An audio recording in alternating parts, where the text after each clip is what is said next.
Ko človek izve za tako težko, resno diagnozo, kakršna je rak, se znajde v stiski. Prav vsak posameznik.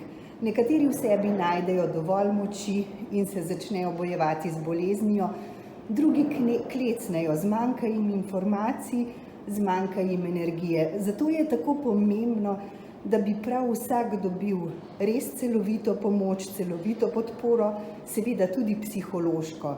Ta v sistemu sicer je na voljo, vendar je zelo, zelo težko dostopna. Kakšne so vaše izkušnje?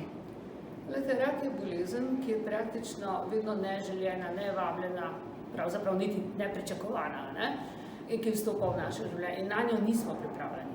Čeprav vemo za raka, pa poznamo mogoče tudi koga, ki je zbolel, ampak nekako globoko vse pa le verjamemo, da nas bo zaobšel. In ko se zgodi, čeprav je danes že veliko možnosti za zdravljenje, vedno sproži tudi prav velik strah, eksistenčni. Ta bolezen poseže poleg bolnika tudi v njegovo družino. In zagotovo traja dalj časa. Spremeniti način življenja, spremeni lahko tvoje navade, pod vprašaj postavi tudi tvoje načrte. Zato rabiš zelo veliko podporo, najprej v sebi, da bi pa v sebi vse svoje moči tudi uporabil, je dobro, da imaš nekoga v svoji bližini. Dobro je, da imaš strokovnjake, ki jim zaupaš, dobro je, da ti je zdravljenje dostopno, dobro je, da lahko to preveriš in dobro je tudi, da je lahko svoje doživljanja z nekom deliš. Zdaj, včasih to lahko hitro začutimo, poiščemo pomoč. Včasih iščemo to pomoč, pričakujemo, da bo prišla sama. Psihološka opora je potrebna tako v trenutkih, ko začnemo iskati pot do zdravnika, da preverimo, kaj so težave, katerih bo slutimo, to se pravi diagnoze. Druga zelo kritična obdobje je od diagnoze pa do začetka zdravljenja. Ko smo ugotovili, da je v našem telesu nekdo, ki dela proti nam in bi radi, da se čim prej začne nekaj delati, nekaj dogajati, neko zdravljenje. Zdravljenja so danes tako kvalitetna, velikokrat že, da lahko tudi se zazdravimo, da končamo terapijo. In v tistem trenutku rečejo, zdaj pa živi tako, kot si do zdaj naprej. Ampak ti vstopaš v svoje življenje oziroma se vračaš vanj drugačen. Skrbite bolj. Prej si bil samozavesten, si vedel, mislil, da znaš vse, zdaj nenadoma tako dvomiš in si v strahu.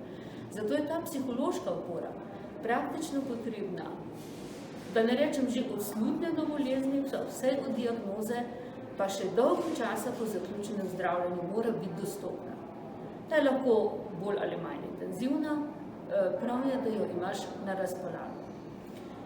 Zgodi se recimo, da so ti tudi drugi okrog tebe, se začne, ker družina je v stiski. Vsak član družine na svoj način predeluje bolezen. Prav tako kot vsak bolnik. In ni nujno, da najbližji skozi istem času grejo skozi iste faze. In to lahko sproži v njih določene dvome, določene strahove ali se začnejo tudi zapirati ali doživljajo razočaranja, človek rekel čisto po krivici, ker ne prepoznajo, kako tisti njihov bližnji gre skozi ta proces, da se tudi on ščiti.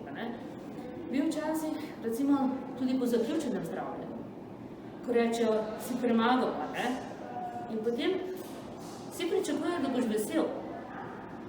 Ti pa se tebe lahko kolena glih takrat šibijo in se spomniš, kaj vse si moral dati skozi, koliko tesnobe si imel in nenadoma v veselju bližnjih malo lahko zasluteš, vse oni pa so celo dvomili, da mi bo uspelo, in lahko narobe razumeš tudi njihovo veselje. Tako da zelo težko bi rekli konkretno kaj, ampak potrebno je možnost, da imajo z nekom se pogovoriti, glede psiholoških stisk. In te psihološke stiske, veste, so nam v oporo tukaj lahko bližnji, lahko strokovni delavci, lahko čisto neznani ljudje, ko jih lahko sporočimo stiske, ki jih naši bližnji težko prenašajo. Če me je strah, da bom umrla, bom to misel, če bom povedala nekomu mojemu prijatelju, najbližnjemu, bo rekel, daj, se bo še vse v redu. Nekdo, ki me ne pozna, bo lahko lažje sprejel ta moj strah. So določeni strahovi, o katerih tudi sam bolnik težko govori in potrebuje čas za to, da lahko spregovori. To se pravi, psihološka pomoč naj bo dostopna takrat, ko jo potrebuje in razmeroma v daljšem obdobju naj bo dostopna. Ne? Pa vendar, to so razumljive, jasne zadeve, pri katerih pa se je dodatno zapletlo tudi z epidemijo COVID. Bolniki so zdaj v še večji stiski, ne le oni, tudi njihovi svojci. Kakšna so vaša opažanja na tem področju? Te stiske so seveda delimo vsi. Jaz mislim, da tokrat malo manjše, kot je bilo obdobje izolacije osame, ko nismo smeli ven, ko niso smeli vnuki, babici in dedki obiskovati, ko niso smeli bolniki, ki so bili v bolnišnici, dobivati obiska bližnjih. Je bila stiska, mislim, da je bolje, da sploh več ne govorimo o njej in da nikoli več ne gremo v take situacije. A veste, kaj ponuja človeku, ki je recimo star tam 70-80, pa je hudo bolan, pa težko že komunicira, ponujati možnost enega računalniškega kontakta, je norce se dela dobesedno, ne včasih. Ali pa odhajajoči pacienti, da nimaš možnost se posloviti od bližnjih, da na eni strani stavbe čakajo tvoji, ki bi želeli s tabo kontakt, in ti na drugi strani, ko bi rad jih vsaj še videl, ampak jaz o tem preprosto upamo, da se je to zgodilo in da se nikoli več kaj takega ne bo ponovilo. Kajti v bistvu se vsi zavedamo, kako veliko ob takšnem slovesu pomeni samo to, da te lahko nekdo, tvoj bližnji, drži za roko. Definitivno. Poglejte, tu je še ena stvar videti. Če nisem mogel biti zraven, da ga vsaj vidim. Pri COVID-u, če so slučajno še COVID dobili, je tudi to bilo onemogočeno. Stiske teh svojcev, ki so izgubili nekoga med COVID-om, so velike. Ne glede je to šlo za raka ali je šlo za kakšno drugo, ker so bili tudi protokoli drugačni.